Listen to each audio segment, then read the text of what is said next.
Okay, guys, I got to say, man, I'm really looking forward to this. I had a chance to play against this guy in the NFL and also when he was in the World League. You see it back there? Wait a minute. Before I get David on, here, I gotta honor David Archer here. And I'm gonna honor him here with this here because, by the way, folks, I want to tell you this with David Archer. He played with Bill Goldberg. And that's how I met Bill Goldberg. He was a Sacramento Surge. And I told Rich McKay this morning that I was getting him on. And it was really cool. And we're really looking forward to it. Let's get David Archer in here now, part of the broadcast team for the Atlanta Falcons. David, how you doing? Do you see the hat, David? I see the hat, man. That looks good on you, Dan. You look really good with that on. Look at you. Hey, man, it's really been a long time. Hey, Bill Goldberg and you were teammates. I'll always remember that, man. Bill Goldberg, yeah, no question about it. It was fun to be around Bill. Had no idea that he would turn into the monster that he was in the ring, but good football player for us. Played the nose tackle position in a 3-4, rough, tough guy, and that translated to going out there and wrestling. So, yeah, good for him. Let's get into the Atlanta Falcons here, and I appreciate you doing this, David. Thank you. David, your takeaways from week one with the Falcons against the Steelers were what? Yeah, really pretty good effort, Dan, defensively, because you didn't get a lot of help on the offensive side of the ball, which is what this team was supposed to be about, and I'll get to that in a second. But the defense obviously went out and made a couple of splash signings, got Matthew Judon in a trade, got Justin Simmons, the all-pro safety from Denver, who had been in Denver, was a free agent. You couple him with Jesse Bates, and all of a sudden you look up and you say, hey, we might have the best safety duo in the National Football League with what Bates did a year ago. Put Judon on the edge with Grady Jarrett coming back, and now all of a sudden the defense all of a sudden has an identity for itself. And, of course, Raheem Morris, that's kind of where his bread's buttered, albeit he's coached on both sides of the ball, but comes in as the former defensive coordinator of that Ram team that went to the Super Bowl and with Aaron Donald and those guys. And so you expected them to play well, but you kind of expected the offense to maybe carry the load, and it was the other way around. The defense really did a good job, forced 6 field goals in the game against Pittsburgh. 5 of those field goals were 40-plus yards. I think 3 of them were 50-plus yards. So really did a good job of doing their job. Played well in the third phase of the game, Dan. They had a couple of really good returns. But the offensive side, which was supposed to be the featured side, with Kirk Cousins coming in and all this young talent, Drake London, Bijan Robinson, Kyle Pitts, didn't really do a whole bunch. In fact, they never really got Kurt very comfortable. And TJ Watt and that Steeler defense did what they do. They pressure the quarterback and made him look like a rookie, and he made a couple of mistakes. It's his first double-digit interception game since, I think, week 2 of 2022 is the last time Kirk Cousins threw interceptions, multiple interceptions in a game. So give some credit to Pittsburgh, but give some blame to really the offensive coordinator, Zach Robinson, didn't adjust very well. And I thought Kurt looked rusty, to be honest with you. So you sound optimistic, though, David. I mean, you sound optimistic that, like, you're going to get massive leaps from week 1 to week 2, and you're really not going to know what kind of football team you have probably until the first quarter poll is finished on what kind of team you're looking at. I mean, the pressure to me, and especially the internal pressure, and then the perimeter pressure with TJ Watt, but it looked to me that Kurt was just really, just knocking off some of the rust he hadn't played in a while too, obviously from a year ago, but it was more the internal pressure that looked like it bothered him more than maybe even Watt from the outside. Is that right? Yeah, I think that's fair to say. I think that they were bothered by just administrative stuff too. I mean, get lined up properly. Let's not have the dumb penalties that put you behind the chains.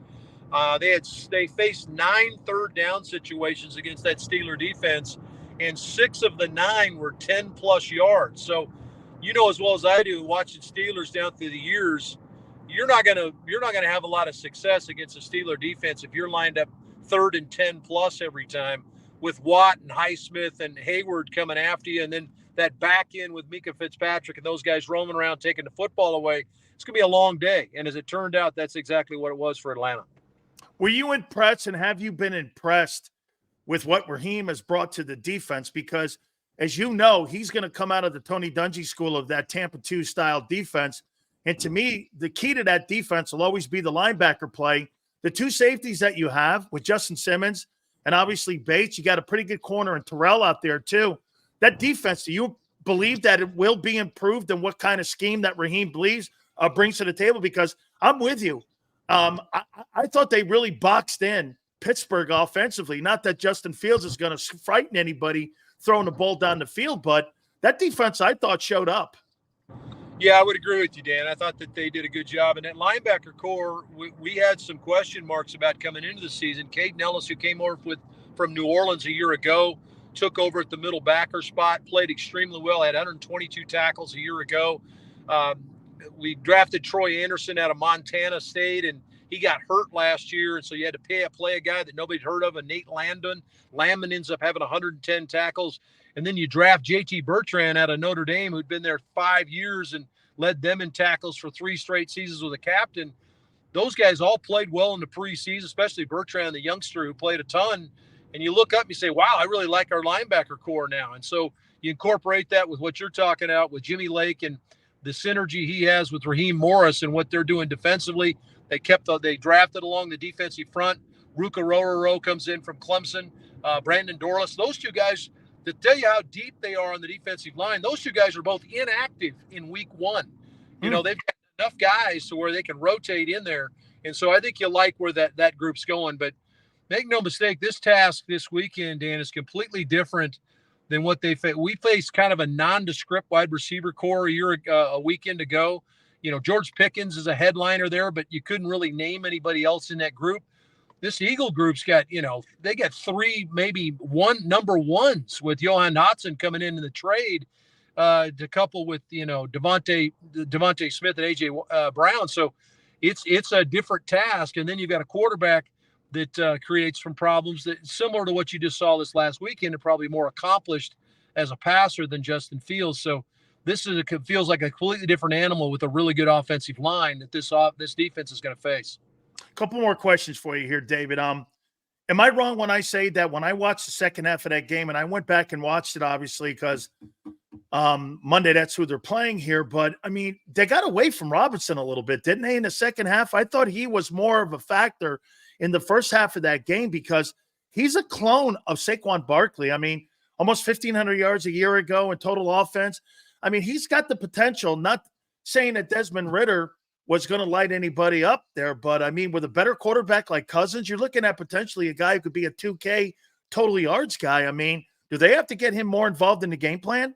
He touched the ball 23 times in the game, Dan, in the game. I think some of it had to do with just the lack of plays in the second. They only ran 50 plays in the game, period. Wow. But of the 21 plays they ran in the second half, they got 26 yards if you factor in the penalty yardage. So I think some of the hand was forced that they needed to get back. They needed to throw the football on 2nd and 3rd and long, and maybe they got away from Bijan a little bit. But I think you're right. I think he's got the talent and the ability to potentially be what Philly's got there in Saquon Barkley. So it was certainly what New York has had over the last several years with him in the backfield. So we're hoping that he can blossom into a guy like that. He certainly looks like he has the versatility. I'll be interested to see if we see a little bit more of Tyler Algier and Bijan Robinson in the backfield together. They had a couple of snaps in the game together, and they had a lot of success with those plays. But you got to stay out of 3rd and long situations. Just like against Pittsburgh, this Philly team is going to pin their ears back and come after them if they get in 3rd and long all day long. Tell me about Kyle Pitts here, because when he came out of Florida, by the way, a Philly guy, and he came out of Florida, and I said this, you got to play him on the weak side. I don't know how physical of a football player he is if you're going to play him down in where you want to play him. But, his rookie year, he was good. Last year, probably the inconsistency at the quarterback position probably played a factor. Now that I said that you've got an experienced quarterback in the building here, has he been a disappointment, or have you been happy with his play and him being sometimes involved, sometimes not being involved? because when I saw him at Florida, David, I thought he was an outstanding football player. His rookie year, I thought he was great. Kind of got away from it a little bit last year, especially in the second half of the season. Have you been disappointed with him? Well, certainly the last 2 years. His rookie year, as you mentioned, in 21, over 1,000 yards receiving, broke the rookie receiving record, broke the tight end rookie receiving record, went to the Pro Bowl. Matt Ryan was the quarterback. Okay, then you made the transition, and then it's been a musical chairs scenario at quarterback, whether it's Marcus Mariota or Desmond Ridder, Taylor Heineke. He got hurt in 22. He hurt his knee, and that was about mid-season. He missed the final part of the year. And when he came back, it was almost like he was, kind of trying to protect the knee. Every time somebody came at him, he wasn't running with the ferocity that he'd run with in 21. I saw the Kyle Pitts in training camp that we saw in 21. Now, we didn't get to see it unleashed in that first game. In this first game, he did catch the touchdown. He had another catch underneath that was a 20-yard play that got called back on one of those penalties I've talked about, hands in the face. He's had a really good back. He looked that you're talking about, and you described it was at Florida that we saw in 21, his rookie year. So, obviously you just got to get him the football, but they're moving him all over the place. I think you'll see him in the slot. You'll see him lined up tight as a wing. You'll even see him lined up outside the numbers as a receiver. I think Zach Robinson wants to reuse him in all those capacities, but you got to run more than 50 plays in a game to be able to get to some of this stuff, right? And so, and they're going to have to block people. Their offensive line, Dan, did not play very well in this game. They're going to have to play much better because Cousins isn't going to move around a ton. They'll move him a little bit with some bootlegs, change his launch point a little bit, but for the most part, he's going to be sitting in the pocket. If this offensive line doesn't play better than they did Sunday, then Kyle Pitts isn't going to get a lot of opportunities. Absolutely. Last question for you. Are you better than you were a year ago? We are a better team. Yes, I think we're a better team than we were a year ago, 7-10 a year ago. And that was a team that was 6-6, Dan, with 5 games left to play. We're on top of the division at the time and just kind of let it all leak away in the back end of that last quarter pole of the season. So, yes, I think it's a much better team from a talent standpoint. But you and I both know, man, around this game, talent only gets you so far. It looks good in the program. You got to go play. And we didn't play very good on the offensive side. Got to do better this weekend, or it'll be another story like we saw Sunday. Did you have a good time as an Eagle, or did you not have a good time as an Eagle? Are you kidding me? I was up there with Reggie White, and I was up there with Jimmy Mack and all those guys. Are you kidding me? Jerome Brown. You were teammates with Jerome, too, then. JB was unbelievable. He'd show up on a Saturday, and I've never seen a place that the players took over the Saturday practice. JB was like the coach, and he had one of those old Bell phone company helmets on, the old helmet. He'd wear that out to practice with one of the fluorescent vests, and he'd be telling people what to do. That was the loosest team I've ever been on in my life. That defense could flat play. We played the Cardinals one day. We couldn't score to save our life. We beat them 9-6 because that defense held the Cardinals 7 straight downs at the 1-yard line.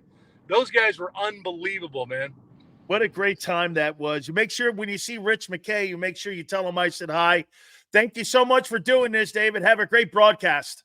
Great to be with you, buddy. Take care, bud. You got it. That is David Archer, part of the broadcast team for the Atlanta Falcons. So they are better. He did say that they got to block better. And you saw that, especially in the second half of that football game. Yeah, this is the old World League hat.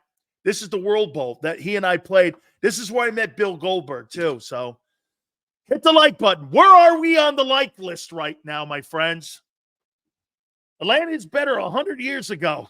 Hey, you guys are going to have to show up. I loved what he said about Jerome. He was teammates with Jerome Brown. That's great. Everybody was teammates back in the day with Jerome Brown. Hey, where are we on the like list? We're coming up to the top of the hour. I want to try to get to 3. We haven't been to 300 in a little bit here. We have to get to 300. Okay? Look, like I said, by the way, I'm going to go over the Atlanta Falcons a little bit and their skilled guys. Zen and Kyle Pitts, in my opinion, okay, last year he ended up getting hurt. I think he's a better player. We're at 197. Let's go, guys. Hit that like button. All right. hit the like button. Keep it here. National Football Show.